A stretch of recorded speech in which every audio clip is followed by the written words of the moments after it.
नमस्कार, मैं जितेंद्र चतुर्वेदी। जो खेती किसानी के नाम पर शंभू और खनौरी बॉर्डर पर जुटे हुए हैं वो बुरे फंस गए। लेकिन सबसे भारी झटका तो उनको लगा है जो इन सियासी किसानों के कंधे पर सवार होकर लोक कल्याण मार्ग की रेस में खुद को खड़ा किए हुए हैं और 2024 की बैतरणी पार करने का ख्वाब पाले हुए हैं। तब ये सवाल उठता है कि आखिर में हुआ क्या है। तो उस पर तो हम लोग विस्तार से बात करेंगे, लेकिन सबसे पहले जायजा ले लेते हैं कि क्या कुछ चल रहा है। वो इसलिए भी जरूरी है क्योंकि एक तरफ तो शंभू और खनौरी बॉर्डर पर जुटे हुए हैं और दूसरी तरफ वो लोग हैं जो इनके आंदोलन का समर्थन तो कर रहे हैं लेकिन इनके साथ खड़े नहीं हैं। और उनमें राकेश टिकैत, दर्शन पाल, जोगिंदर उग्राहा यानी संयुक्त किसान मोर्चा का एक धड़ा शंभू और खनौरी पर है और दूसरा धड़ा चंडीगढ़ में जुटा था और उसने भी एक रूपरेखा तैयार की आंदोलन की, जिसमें एक पड़ाव तो निकल चुका है, वो 23 फरवरी वाला।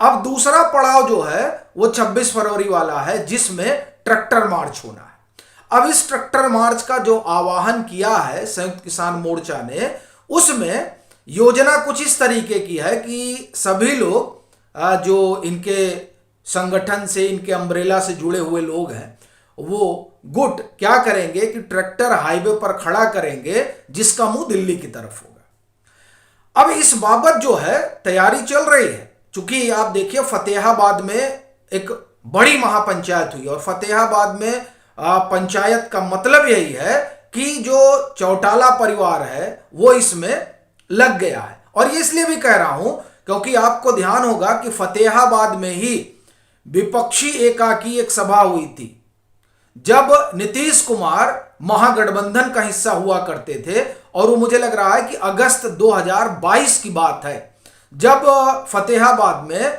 चौधरी साहब की जयंती पर बड़ा कार्यक्रम हुआ था और जिसमें विपक्ष के तमाम नेता जुटे थे।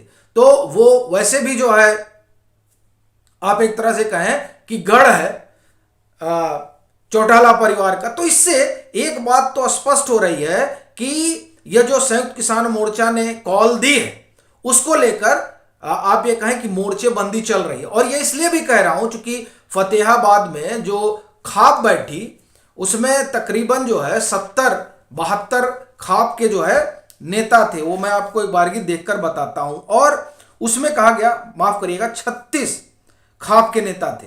और उसमें कहा गया कि जैसे पहले संयुक्त किसान मोर्चा के बैनर तले आंदोलन हुआ था, यानी 20-21 का उन्होंने याद दिलाया, उसी तरह से आंदोलन चलाया जाना चाहिए। एक बात। दूसरी बात, एक सभा हुई चरखी दादरी में, वहां भी ये जो खाप की महापंचायत बैठी, वो भी इस बाबत कि ये जो 26 फरवरी को ट्रैक्टर मार्च होना है सांकेतिक, उसको जो है बल मिले। तो ये 2-3 चीजें जो है ये हो रही हैं उस धड़े की, आप ये कहें आंदोलन को लेकर, जो धड़ा शंभू और खनौरी बॉर्डर पर बैठे गुट से अलग है। तो एक तो ये इनकी तैयारी चल गई।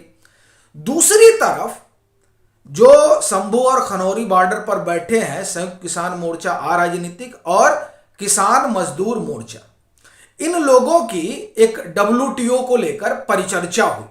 और दरअसल वो जो परिचर्चा है उसने इन लोगों की पोल पट्टी खोल दी। और एक तरह से कहा जाए, ना सिर्फ पोल पट्टी खुल गई बल्कि इनके बीच के मतभेद, नरेंद्र मोदी के कामकाज को लेकर ना चाहते हुए भी इन लोगों ने प्रशंसा कर दी। और एक चीज और यहां हुई कि यह भी बात निकल कर आ गई कि किस तरह से ये जो सियासी किसान है वो आधा सच बताते हैं। और जाहिर सी बात है वो आधा सच इसीलिए रख रहे हैं क्योंकि वो किसी और के लिए मोर्चा संभाले हुए हैं जो उनके पीछे खड़े हैं।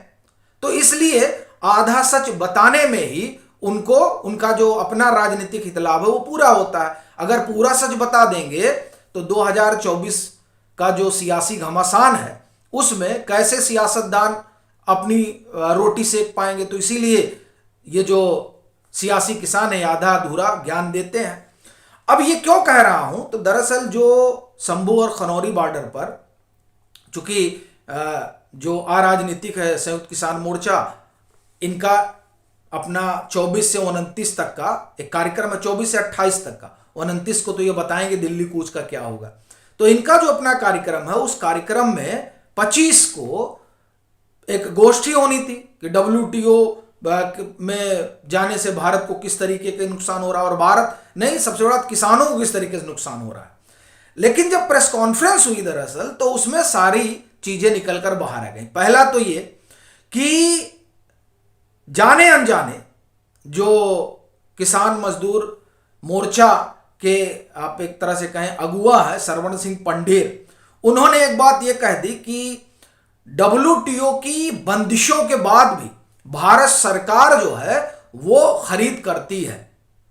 उन्होंने कहा कि एक तय मापदंड है कि 10% से ज्यादा आप नहीं खरीद कर सकते सरकारी खरीद, लेकिन भारत सरकार उससे ज्यादा खरीद कर रही है।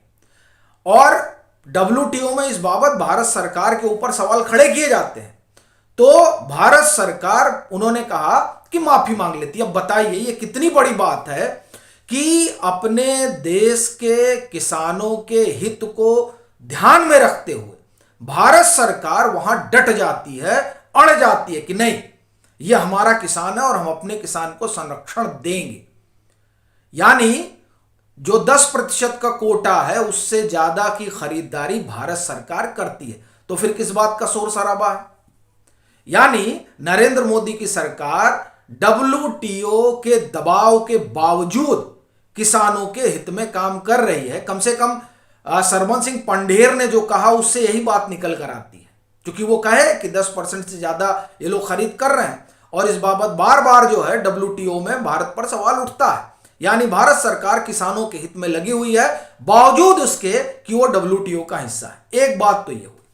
दूसरा, वहां कहा गया कि साहब देखिए, अमेरिका के किसान को जो है वो सालाना 84,000 करोड़, इन्होंने बताया 8400 करोड़ का उनको मिलता है, $84,000 का सालाना सब्सिडी देती है अमेरिका, और हिंदुस्तान में $258 सब्सिडी मिलती है।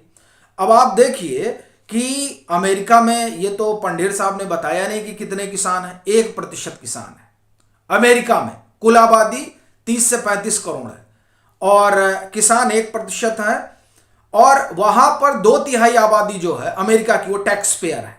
अब उसके बरक्स आप हिंदुस्तान में देखिए, हिंदुस्तान में तकरीबन 58% जो है आबादी वो कृषक है, और टैक्स पेयर कितने हैं?